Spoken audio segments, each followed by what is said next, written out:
Chapter 15. This venerable one's first time seeing this kind of wedding night unveiling. Something like fleeing this wedding was obviously just wishful thinking. Shimei was still there, so no matter what, Moran couldn't just leave. This damned ghost mistress of ceremonies, though, wasn't it a little too fucking diligent? Moran was pale, both from anger and from the effort it took to restrain himself. Isn't it enough to just oversee the wedding rites? He grumbled to himself. How is the wedding night any of your fucking business? Besides, they're all corpses here. Rigor mortis. How the fuck would their wedding nights even work? As for what Chuaning's face looked like right now, Moran was too scared to even glance. He got busy playing dumb, his eyes glued to the carpet. He really wanted to grab that ghost mistress of ceremonies, wherever it might be hiding, and roar in its face. Fuck, you son of a bitch, you show me how it's done then. The golden boy and jade maiden crowded around them, shoving them toward the back of the hall. A coffin lay there, painted in bright scarlet. It was humongous, twice the size of a normal casket, and it looked exactly like the one they'd dug up before. Chuaning murmured something under his breath in understanding. Not long after, Moran also figured it out, and let out a huge sigh of relief. Of course, dead people couldn't have an actual wedding night. The so-called wedding night probably just meant being sealed into the same coffin for joint interment, to be together in death. The golden boy and jade maiden confirmed their suspicions. Would the bride please enter the bridal chamber first? Chuaning straightened out his white sleeves and laid inside with a frosty look. Next, would the groom please enter the bridal chamber? Moran grabbed the edge of the coffin and paused, blinking. Chuaning had already occupied more than half the space inside. The coffin was spacious, but it was a bit of a squeeze for two men. He climbed into it and was inevitably forced to lay down on top of Chuaning's spread-out clothing, drawing an irate glare from the other man. The golden boy and jade maiden circled the coffin and began to sing the same eerie, yet sorrowful elegy as before. O luminous tide, O sparkling waves, the waters of the great white emperor, upon which blossom-bearing mandarins come forth with flowered beaks to greet two souls, to join them within this coffin dark, entwined to lie within the sacred hull, intent, once sealed within the beating heart, now known by death and all it has revealed. Henceforth, these two shall pass beneath heaven. Henceforth, in death their souls shall never part. Song finished, the children stood, one to the left and one to the right, and slowly pushed the coffin lid into place. With a dull rumble, Moran and Chuaning were soon surrounded by complete darkness as they were sealed inside. The coffin's walls were so thick that they could speak quietly without being heard outside, but Chuaning raised his hand and erected a soundproofing barrier to ensure that they definitely wouldn't be detected. Having done that, the first thing he said was, "Move over, you're on my arm." Moran stared in silence. Weren't there more pressing matters to discuss than someone being on someone else's arm? Despite grousing to himself, Moran scooted over. "Move over more, there's no room for my legs." More scooting. "Move more, you're right next to my face." "Shizun, I'm up against the side already, what else do you want?" Moran whined, aggrieved. Chuaning finally humphed and went silent. Moran was cramped into the corner for a while before the coffin shook, lifted by people outside. These people started slowly moving in some unknown direction, the coffin rocking with their every step.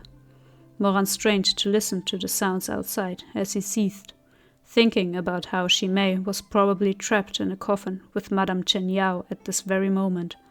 But there was nothing he could do about it. Chuaning's barrier was incredible. It prevented sounds inside the coffin from getting out, while allowing sounds from outside to pass through.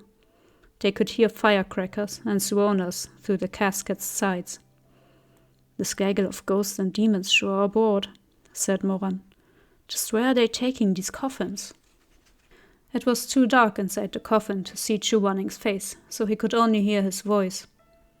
"It's just like Butterfly Town's traditions. The destination should be the temple outside town." Moran nodded and concentrated on listening for a while. Shizun, there seem to be more and more footsteps outside. Ghosts travel at night. All the coffins will be carried over together. If my guess is right, the Ghost Mistress of Ceremonies will appear in its true form at the temple to draw merits from the newlywed couples. Won't people notice hundreds of coffins being carried through town? Moran asked. They will not, Chumaning answered. The coffins are carried by ghost golden boys and jade maidens. Ordinary people can see objects carried by ghosts. How are you so sure about that? I used Tianwen to interrogate one of the ghost golden boys in the dressing room earlier. They were silent for a while before Moran asked, What was the deal with that red coffin on the mountain then? The one with Chen Gongzi in it? And why do people keep dying in the Chen family? Not sure, said Chuaning. Moran was slightly surprised. The ghost golden boy didn't tell you? The ghost golden boy said it also didn't know. It was quiet again for a bit. Then Chuaning spoke. But I think that family is hiding something from us. Why do you say that? Remember, although the thing enshrined in that temple exudes evil energy, it's still a being that has cultivated into a deity. It depends on the people's worship to grow stronger. Moran had never paid attention to Chu Wanning's lessons in his previous life, and thus had ended up not having a lot of the basic general knowledge he'd needed to handle certain matters later on. He thought that perhaps he should try to be more modest and seek some instruction in this life reborn, and so he asked, What's so significant about deities? What were you doing during last month's lesson on the differences between deities, ghosts, gods, and demons? This venerable one was just reborn, Moran thought. Of course this venerable one wouldn't remember what he was doing during some lesson from more than 10 years ago. But he'd probably been either picking at his feet under the table, reading Bedroom Adventures of 9 Dragons and a Phoenix, ogling Shemale while lost in thought, or staring at Chuaning's neck while secretly gesturing various ways of cutting a person's head off.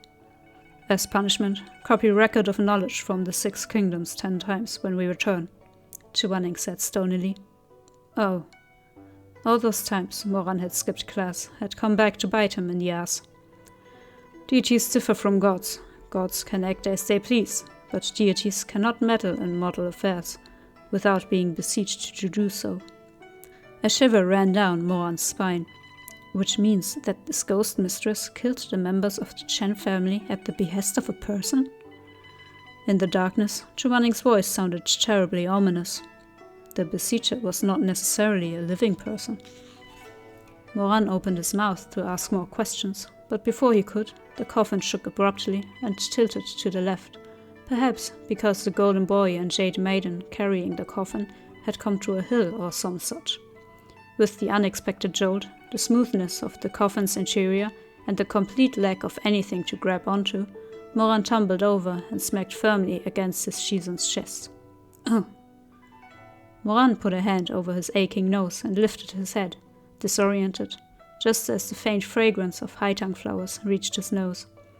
The scent was as light as the fog at dawn, with a hint of a nighttime chill.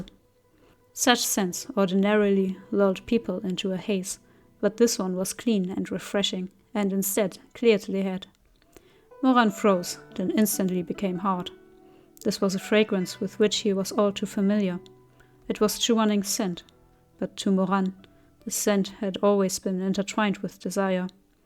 All of a sudden, a certain deep-seated depravity, like a lightning-stricken forest fire, shot directly into his head.